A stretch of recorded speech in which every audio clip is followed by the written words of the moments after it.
than cutting calories day in and day out, what if you instead just ate as much as you wanted every other day, or for only a few hours a day, or fasted 2 days a week, or 5 days a month? These are all examples of intermittent fasting regimens. That may even be the way we were built.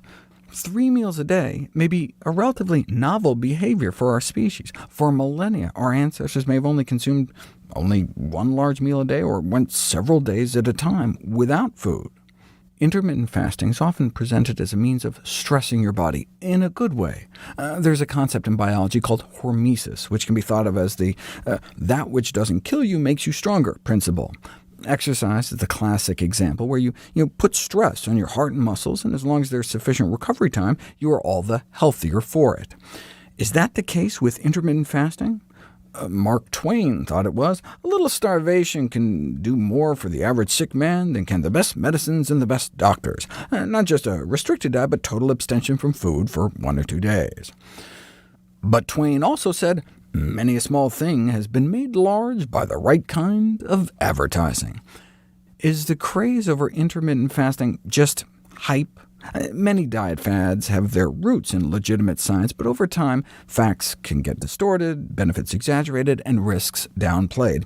In other words, science takes a backseat to marketing.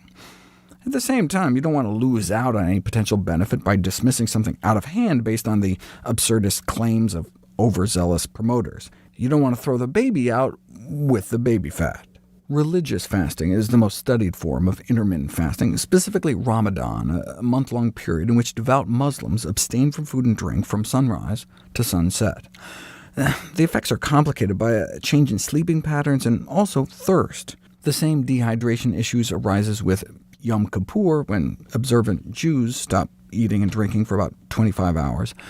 The most studied form of intermittent fasting that deals only with food restriction is alternate day fasting, which involves eating every other day, alternating with days consuming little or no calories. At rest, we burn about a 50-50 mix of carbs and fat, but we usually run out of our glycogen, or our carbohydrate stores, within 12 and 36 hours of stopping eating. At that point, our body has to shift to rely more on our fat stores. This metabolic switch may help explain why the greatest rate of breakdown and burning of fat over a 3-day fast happens between the hours of 18 and 24 of the 72-hour period. The hope is to reap some of the benefits of taking a break from eating without the risks of prolonged fasting. One of the potential benefits of alternate day fasting over chronic calorie restriction is that you get regular breaks from feeling constant hunger. But might people become so famished on their fasting day that they turn the next into a feasting day and overeat?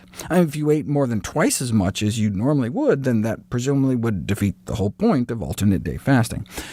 Mice fed every other day don't lose weight. They just eat roughly twice as much in one day that non-fasted mice would regularly eat in 2. That is not, however, what happens in people. Randomized to fast from 8 p.m. the night before to 8 a.m. the next day, fasting for 36 hours only led to people eating an average of 20% more the day after they broke the fast, compared to a control group that didn't fast at all. That would leave them with a large calorie deficit, equivalent to a daily calorie restriction of nearly 1,000 calories a day. This particular study involved lean men and women, but similar results have been found amongst overweight or obese subjects, typically only about a 10 to 25% compensatory increase in calorie intake over baseline on non-fasting days. And this seems to be the case whether the fasting day was a true zero-calorie fast or a few hundred-calorie so-called modified fast day, which may lead to better compliance.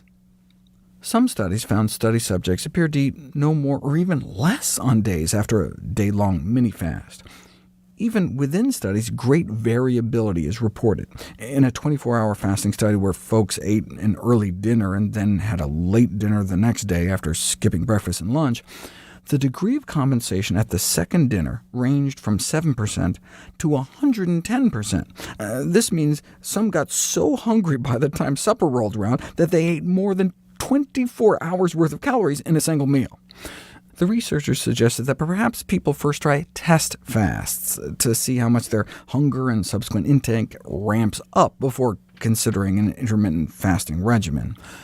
Hunger levels can change over time, though, dissipating as your body habituates to the new normal. In an 8-week study in which obese subjects were restricted to about 500 calories every other day, after approximately 2 weeks, they reportedly started feeling very little hunger on their slashed calorie days. This no doubt helped them lose about a dozen pounds on average over the duration of the study, but there was no control group with which to compare. A similar study with a control group found a similar amount of weight loss, about 10 pounds over 12 weeks in a group of normal weight, meaning overweight on average, individuals.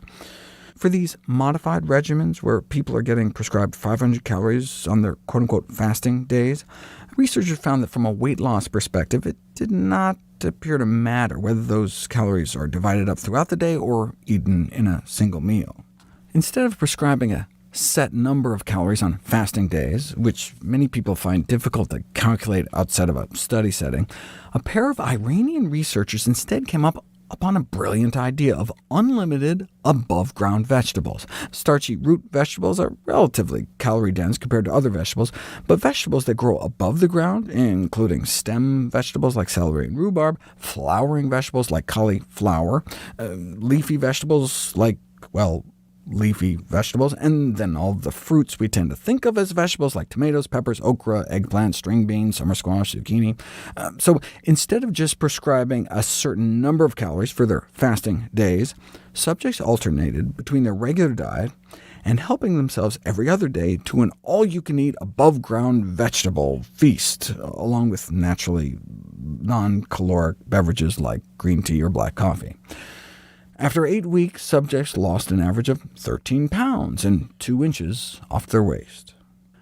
The same variability discovered for calorie compensation has also been found for weight loss, though. In a 12-month trial in which subjects were instructed to eat only 1/4 of their calorie needs every other day, weight changes varied from a loss of about 37 pounds to a gain of about 8 pounds. The biggest factor differentiating the low weight loss group from the high weight loss group appeared to be not how much they feasted on their regular diet days, but how much they were able to comply on their fast days with the calorie restriction. Overall, 10 out of 10 alternate day fasting studies showed significant reductions in body fat. Small short-term studies show about a 4 to 8% drop in body weight after 3 to 12 weeks. How does that compare with continuous calorie restriction? 0-calorie alternate-day fasting was compared head-to-head to a daily 400-calorie restriction for 8 weeks.